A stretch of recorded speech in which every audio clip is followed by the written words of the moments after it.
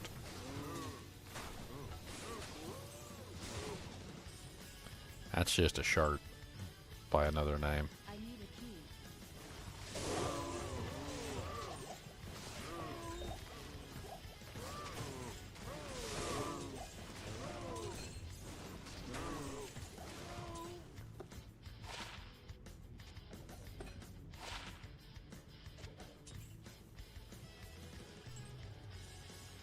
It's locked.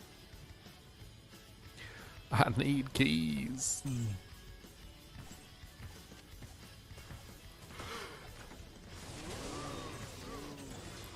Murder cows.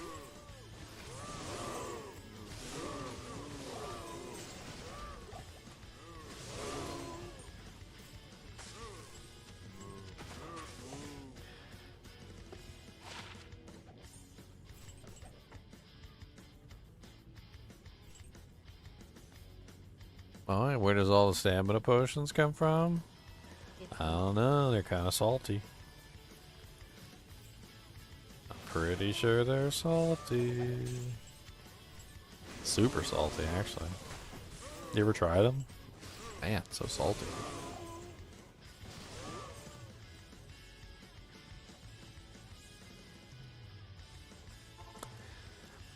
Boom. hello again, Outlander. Okay, we did our cat level. I am satisfied. Satisfactorio.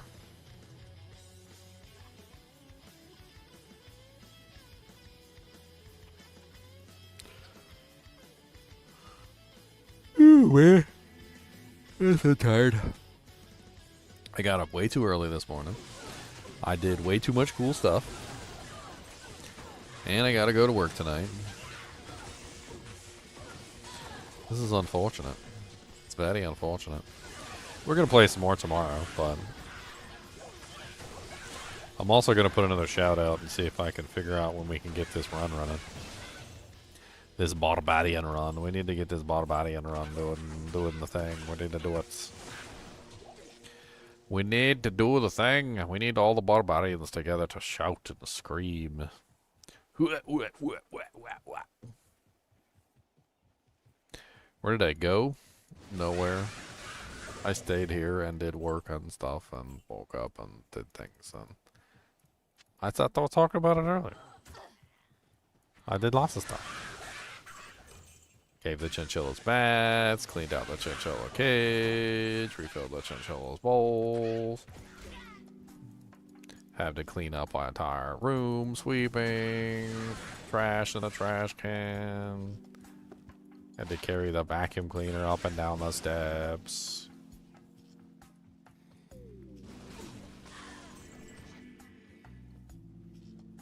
No, we're not in the game. And then I made a video, and then after I made a video, I did some shorts and posted those on there too. Some really good ones.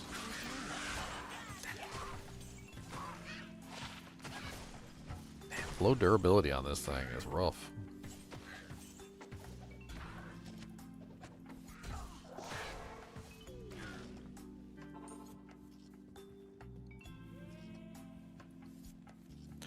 Why would we do all hybrid druids? That's terrible.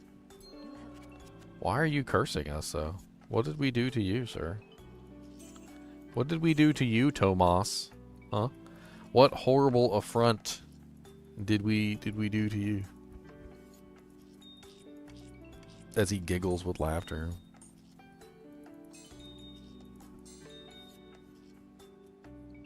Tomas is one of those kids who would come in and destroy your tower. Like I'm the kid who would be building my tower. I'd be like, let me get my tower. Let me get my tower. And I got my tower all built. And I'm like, oh, look at my tower. Tomas is one of those kids that'd be coming in like, and then giggles.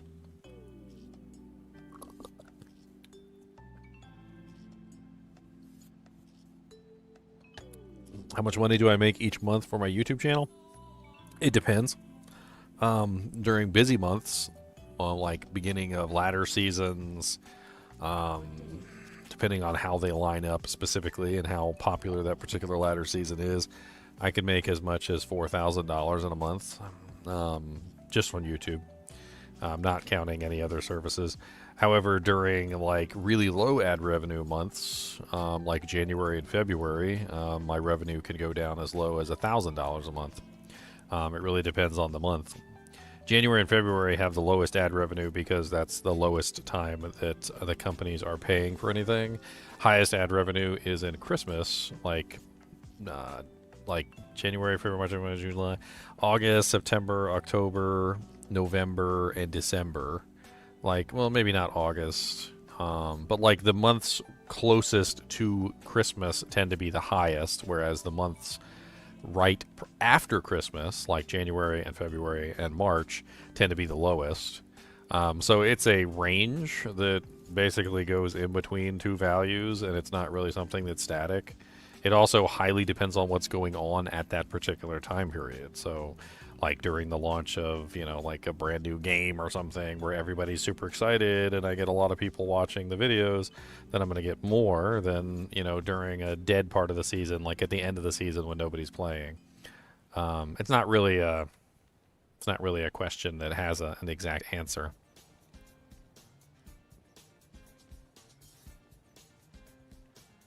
Oh, well, I'm glad I can be of assistance, Tadpole. That's right. I came to town to repair my weapon, did everything but repair my weapon. I'm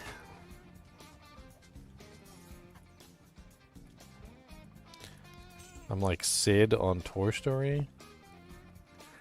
How am I like Sid? Isn't Sid the mean little kid that likes to burn the toys? Why am I the evil Sid monster?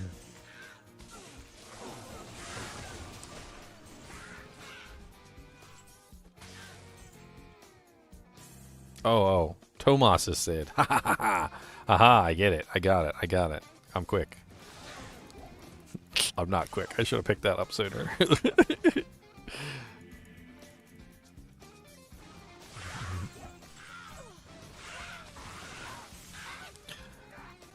I'm assuming that you're interested in becoming a YouTuber, low-level PvP D2R. I mean, if you're interested in PvP, my suggestion to you would probably be to look at Cooley's channel, not mine.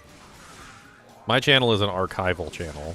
Archival content is generally where you do videos on every single, you know, like topic known to man, archiving essentially everything.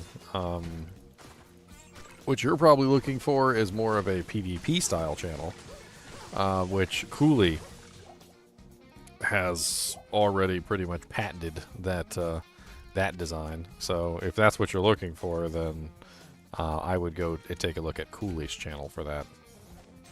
I'm not really big into the PvP scene. Cooley is.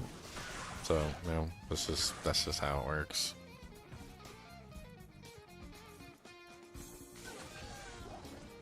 That's just the way that Coca-Cola bottles. If you're interested, however, in getting a YouTube channel set up, I do offer a service to young fledgling YouTubers. If you're willing to pay me the scratch, I will go over everything that you need to know on making your own YouTube channel. The rest is up to you. I can give you all the information in the world. I can let you know everything that I can, you know, teach as far as what I've learned in my years playing, you know, doing YouTube. But it's still something that you have to put into practice. It's not something that's going to happen right away either. Like a lot of people get into YouTube and they think they're like, oh yeah, like I'm gonna be a YouTuber, and they try for like 2 months, and then they're like 3 months or something, and then they're done, and they don't see like immediate, you know, videos going viral, and they get upset and they stop posting content. But I hate to tell you, but if you really want to become a YouTuber, like, and this is obviously free, and I'm not charging anybody for this one. If you want to become a YouTuber, like, you got to stick with it. Like, you're not going to get anywhere if you can't stick with it. And when I say stick with it, I mean you may have to be a YouTuber for years before you're going to make it at any kind of like a job related amount. I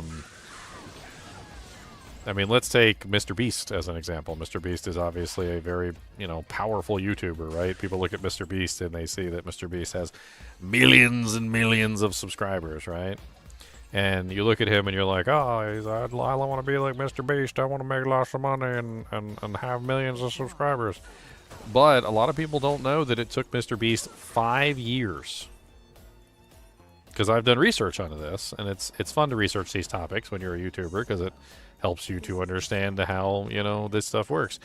Mr. Beast was a YouTuber for 5 full years before he actually started to make any real money. 5 years. Now, put that into perspective of somebody who makes a YouTube channel and only tries for like a couple months and then gives up, or even a year and then gives up. Like, you have to be willing to put out a steady amount of content for years. And you have to stick with it for years. Like, you have to literally stay with it for a long period of time.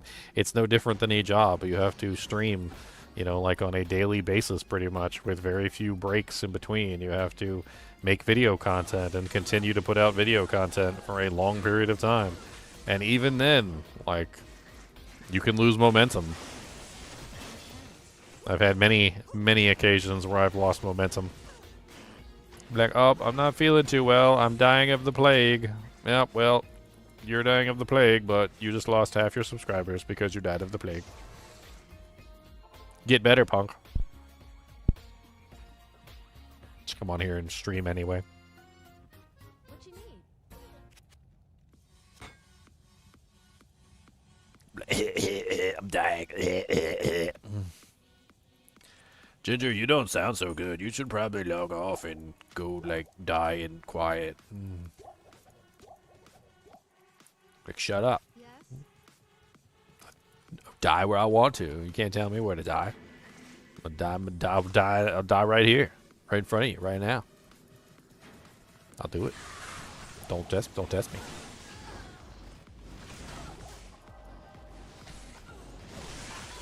Can't tell me where to die.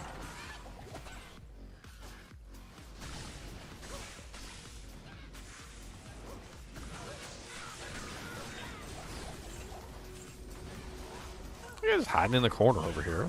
Get out of there. Stop rezzing people. I just killed those guys. How is Meow? Yeah, he's still missing. I don't know if he watches anymore. I don't know. I haven't seen him online. Hopefully he's alright.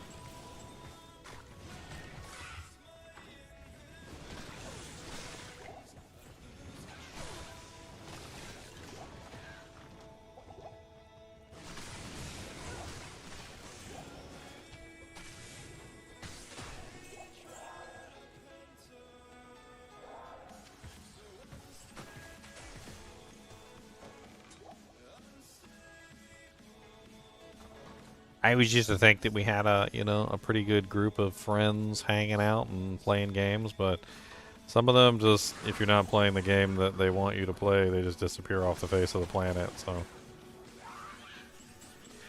I mean, just be what it be. I don't understand how people can only play one game forever, by the way. Like, I don't get it.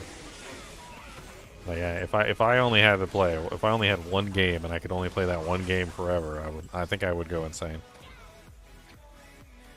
Even if it was Diablo 2 Resurrected. I hate to say it. Even if it was this game. I mean, I love this game. Don't get me wrong. But, like, I like to play other stuff. And I don't understand how some people can just, like, never play another game ever. They're just like, nah, I'm only playing this game. This is the only game I play. Virtual glass push-up. I mean, dude, Kingdom Come Deliverance was awesome. I freaking love that game. I mean, granted, I think I'm pretty much done with it, like, because I played it for like 11 days straight. But it's an amazing game. Like, super excited that a game like that even exists. just really fun to play. I would highly recommend Kingdom Come Deliverance to anybody.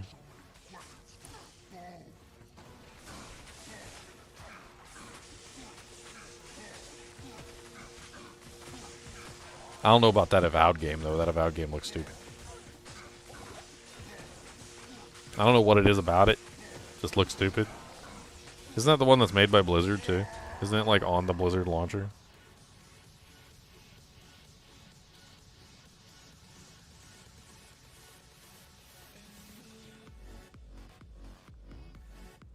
I thought it was on the Blizzard launcher. Maybe I'm wrong. Oh, yeah, it is. It is on the Blizzard launcher. I don't know. This game doesn't really look very good to me. I vaguely remember playing the first KCD. I don't think I had enough, like, time playing it, though. I feel like I could probably go back and play it and not even remember hardly anything about it. $89.99 is really expensive for a game that's mid. 2018, when that game came out, was before I was a YouTuber, so if I did play it, which I'm pretty sure that I did, it was offline, you know, by myself, no footage.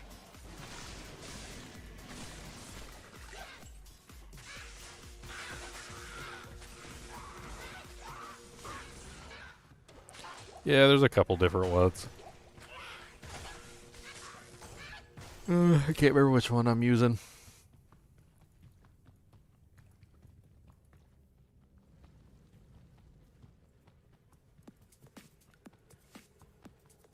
Honestly, I don't really visit the Grail website much anymore because I know exactly what item I need to find. It's like one item. I only need to find one item. That's it. Can't never find the stupid thing neither. Pretty much gave up on it. Like if it falls eventually, it falls. Thing's rarer to me than a Mang Song. I swear I found like 3 Mang Songs. Okay, several Astrion's Iron Wards, and still never found this stupid shield. Stupid shields piss me off.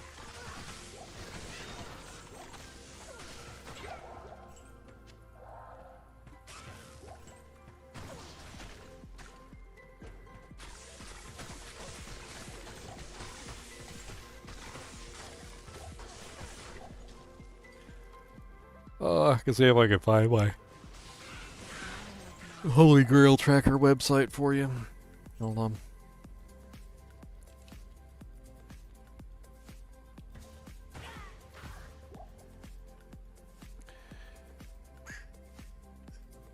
Heroku, that's the one, yeah, Heroku. This is the one that I use, Irene. Only the rarest shield in the game, Atlantis. The one that never falls. No matter how hard I try.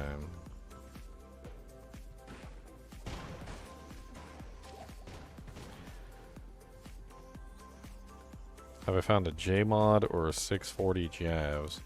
Pretty sure I have found a J-mod, yes. 640 Javs, I couldn't really care less. A PvP item. Those things are worthless. PvP, they're amazing. They're valuable. Super valuable in PvP. Those things are worthless in PvE. I think they suck.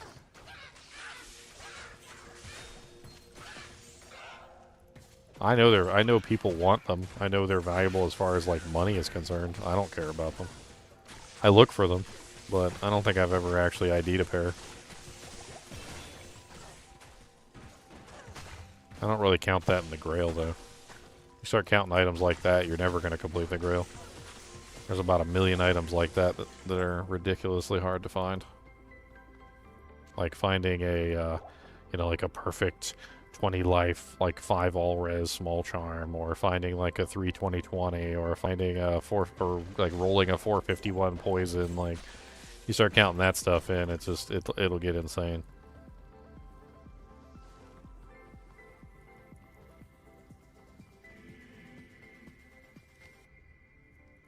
Are rune words part of the Grail? Usually not, but there are some Grails that include runes, specifically the runes themselves.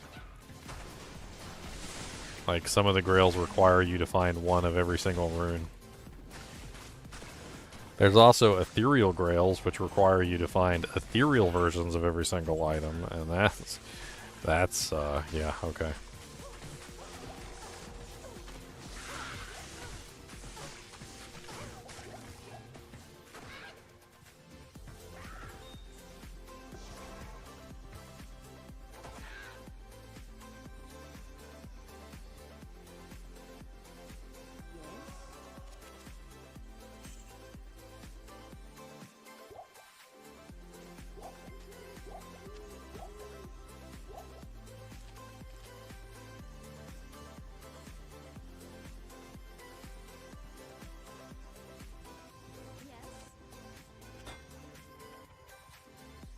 First high room you ever found was a cham. Nice. Chams are good.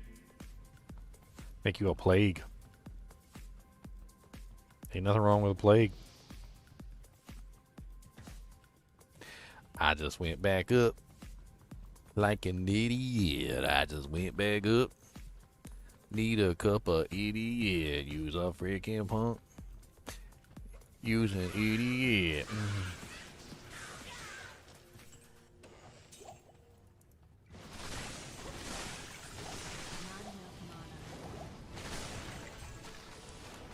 A superior alpha helm of the poopies. A battle axe of the poopies. Why do you want the poopies? Why does Jennifer poop at the parties? She is the party pooper? She poops at the parties? Why does she not poop at home? Does she not have a toilet at her house? Jennifer poops at the parties? That is very silly to poop at the parties. She should poop at her house before she leaves, instead of pooping at the parties. Jennifer is a silly girl who poops at the parties.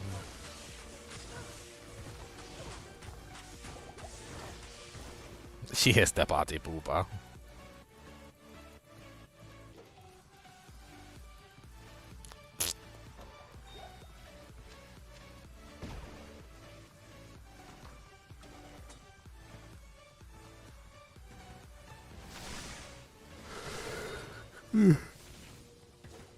I can't remember the name of that guy.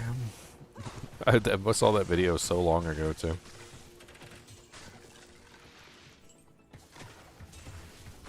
It's the one where that, like, foreign guy, like, legitimately doesn't know what party pooper means. And he's sitting there trying to figure out what the hell party pooper means. And he's like, why is Jennifer poop at the parties? It's pretty hilarious. I'm pretty sure I can find it if I try. Hold on.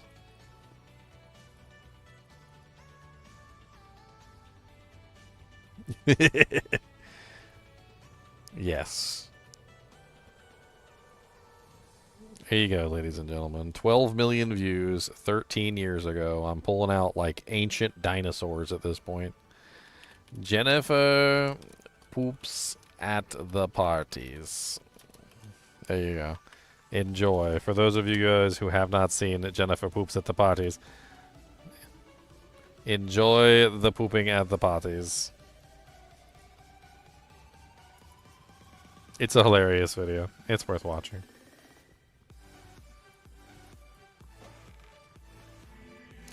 Educate yourself, you uncultured swine!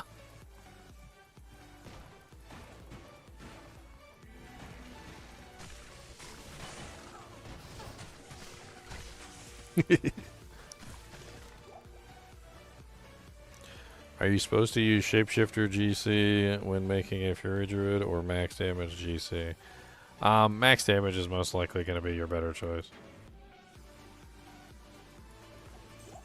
If you're doing a physical, Druid, they want physical damage. So max damage AR.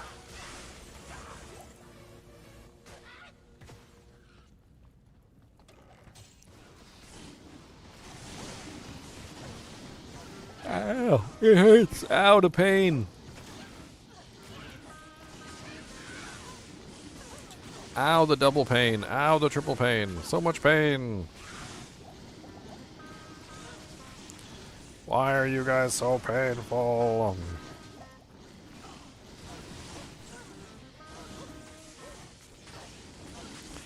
The pain.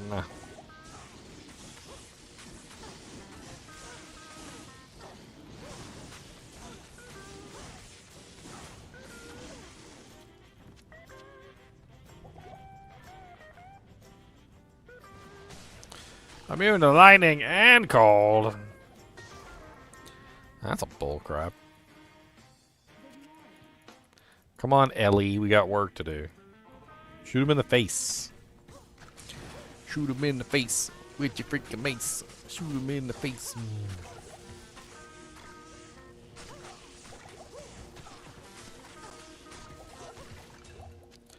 Where's my option to just throw money at the problem like Final Fantasy 14, Final Fantasy games? Final Fantasy would just give you, what was it, throw, and you could just throw money.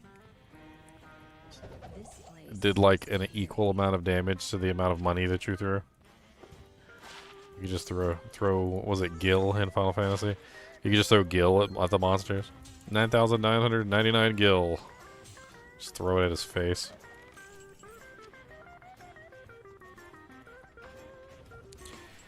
I like to use shapeshifter GCs when I try to do a hybrid summoning.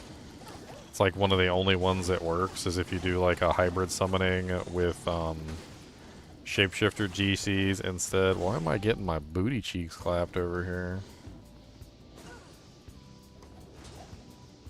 Like I don't have massive amounts of lightning rows.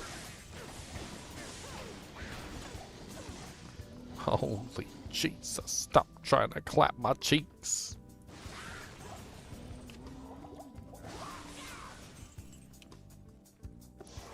My delicate booty cheeks. I don't like it. The sisterhood welcomes you. My girl needs better equipment.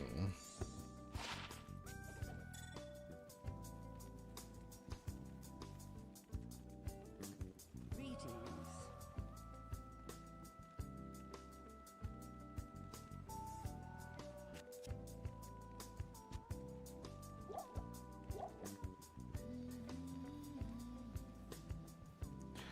Last season, declone spawned, but my sword was a little too low level, so I crafted an edge to proc no monster heal, then killed him.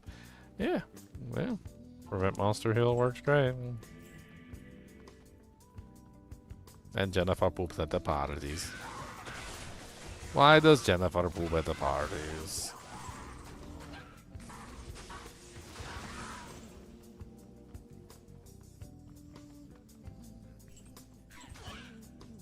You are a party pooper?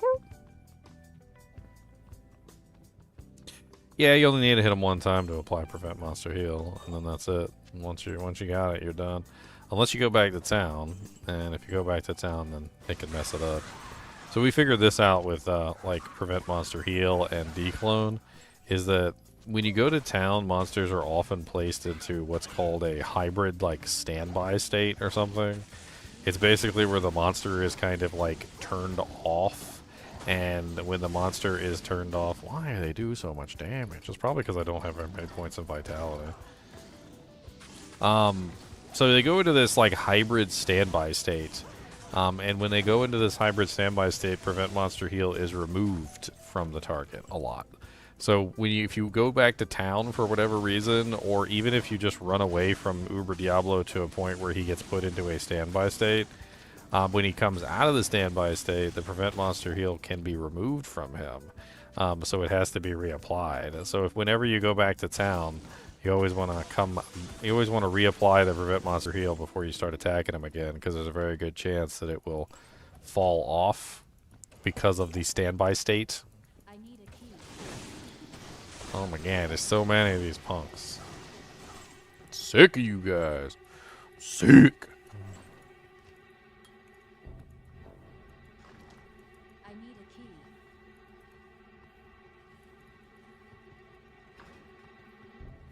Said I poke at parties, but no one knows. How do they know Jennifer does? When she do it on the floor or with the door open? Exactly. See? See? You guys think it's funny too.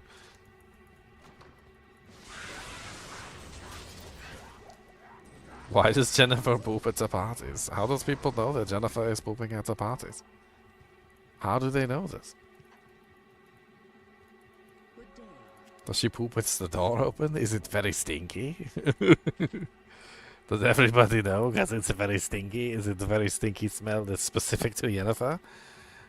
Nobody else is that stinky? What the hell is going on? The song. Dreamy Exotica? The hell?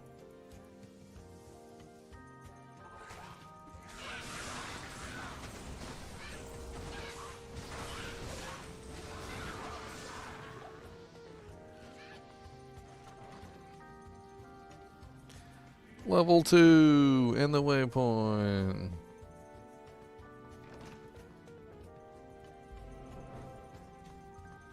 And level 3.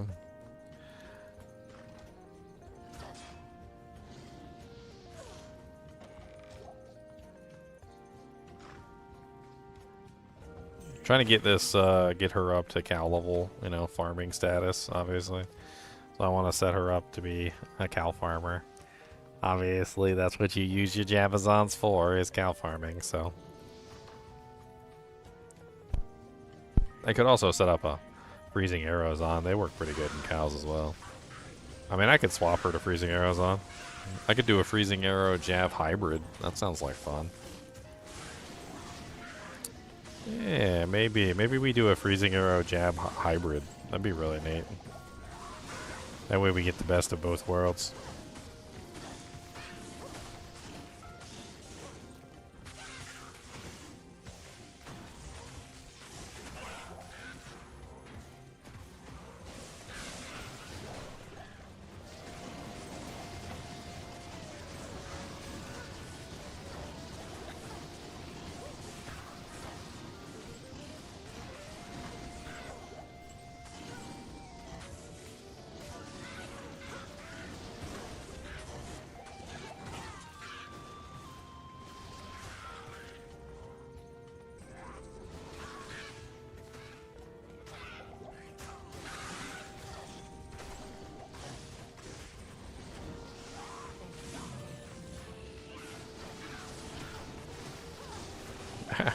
My face.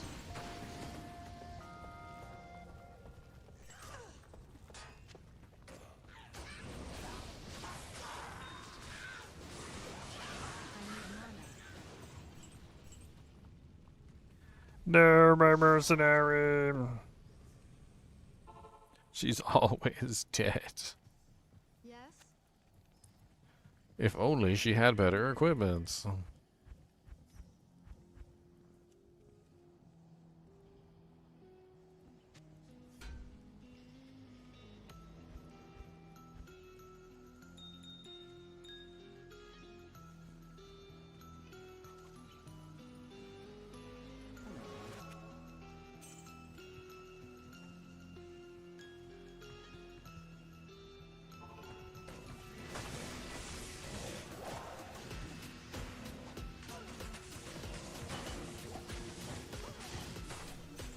I forgot to repair or pick up potions.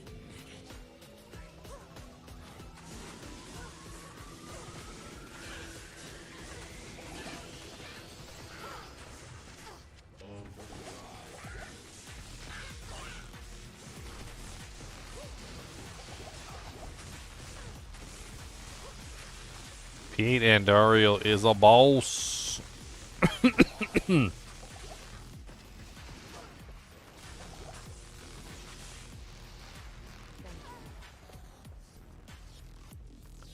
Need a little bit more poison resistance.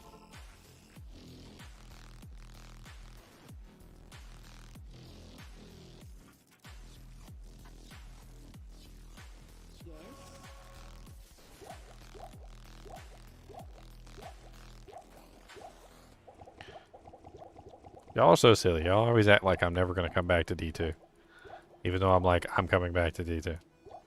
I give you like a referendum, a signed contract. I peer into the future with a magic device that shows you I'll be playing Diablo 2 in the future.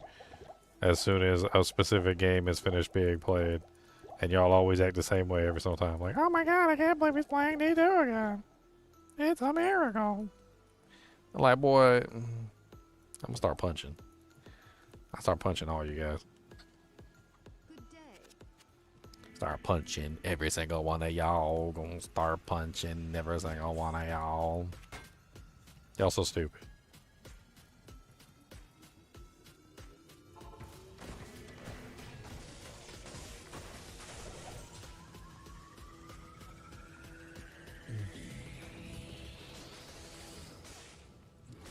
Man, you went straight for my merc. She wasn't even in the room. That's some BS.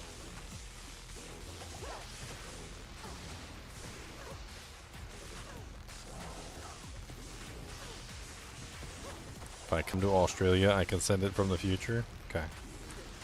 You gotta pay for me to come. I'm not sure if I want to go to Australia with all the evil, poisonous creatures all over the place. I am overburdened. Venomous and poisonous. Both. This maiden shall inflict no more anguish. Oh, she's so funny. She said this maiden will inflict no more anguish.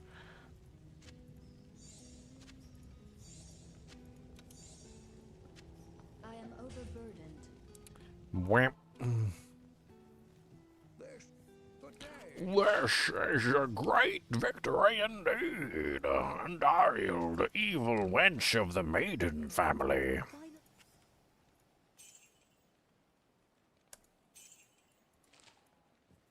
Alright, guys and gals. I gotta get to work tonight, and I want to get a nap before I gotta go, because I am already getting tired. And I gotta do night shift all night long, which sucks. But, you know, it be what it be. Gotta pay the bills. Got to pay the bills, my friends. As always, I do appreciate you guys and gals joining me. Be sure to hit that like button and the subscribe button if you enjoy the content, because if you don't, then my channel will fail, and it's all your fault. And that's just how it works. So, anyway, as always, keep watching.